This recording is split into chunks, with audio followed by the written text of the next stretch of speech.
하나님의 말씀은 마태복음 18장 4절에서부터 5절입니다. 누구든지 이 어린 아이와 같이 자기를 낮추는 사람이 천국에서 큰 자니라. 또 누구든지 내 이름으로 이런 어린 아이 하나를 영접하면 곧 나를 영접함이니. 여고 동창 3명이 모였는데 그들 모두가 공교롭게도 쌍꺼풀 수술, 코 수술을 하였습니다.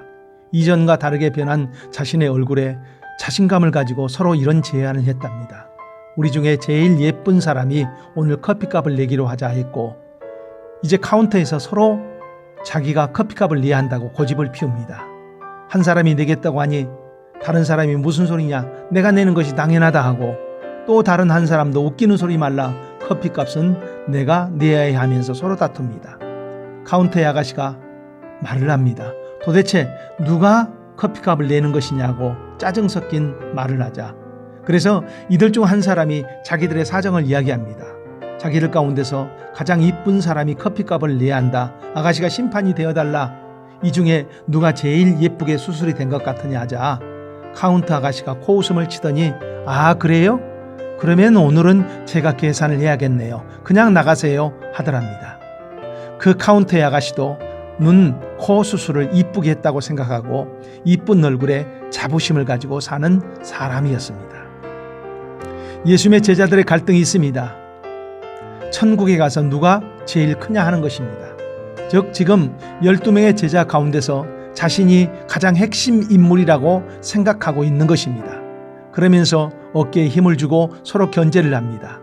그런 그들에게 예수님이 한 어린 아이를 가운데 세우시더니 누구든지 이 어린 아이와 같이 자기를 낮추는 사람이 천국에서 큰 자니라고 선포를 합니다.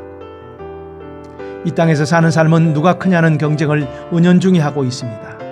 아파트의 평수를 비교하고 남편의 지위, 아들의 직장, 자동차의 종류 등 알게 모르게 다양하게 비교하면서 견주고 있습니다. 그래서 나보다 더 나은 사람이 있을 때는 열등감이 생기고 나보다 못한 사람이 있을 때는 우월감이 생겨서 나도 모르게 교만이 찾아옵니다. 우리가 이 땅에서 하나님의 나라를 신비를 경험해야 합니다. 로마서에는 하나님의 나라는 먹고 마시는 것이 아니라 성령 안에서 의와 평강과 희락이라고 합니다. 이런 삶을 경험하기 위해서 가르쳐준 예수님의 2가지 원리를 생각해 봅니다. 첫 번째, 자기를 낮추는 것입니다. 자기를 낮춘다는 것은 주장하려는 자세가 아니라 수용하는 자세입니다. 다른 말로 한다면 항상 배우는 자의 자리에 자신을 세우는 것입니다. 내가 다 알고 있다고 생각하면 그때부터 배우려고 하지 않습니다. 그때부터 남의 의견도 평가하고 판단을 합니다. 자기를 낮추면 찾아오는 것이 있습니다. 다른 사람들이 가지고 있는 은혜가 내게도 스며들기 시작합니다. 저는 설교자입니다. 다른 설교자의 설교를 대할 때 나를 낮추고 은혜 받아야 되겠다는 그런 태도를 가지면 풍성한 은혜를 받습니다. 반대로 그 설교자의 설교를 평가하려는 그런 마음을 가지고 들을 때는 마음이 싸늘한 채 이론적 판단만 남습니다. 겸손은 자기를 스스로 낮추는 것입니다. 그런데 이 겸손은 존귀의 앞잡이라고 성경은 분명히 선언합니다. 스스로를 낮춰 보십시오.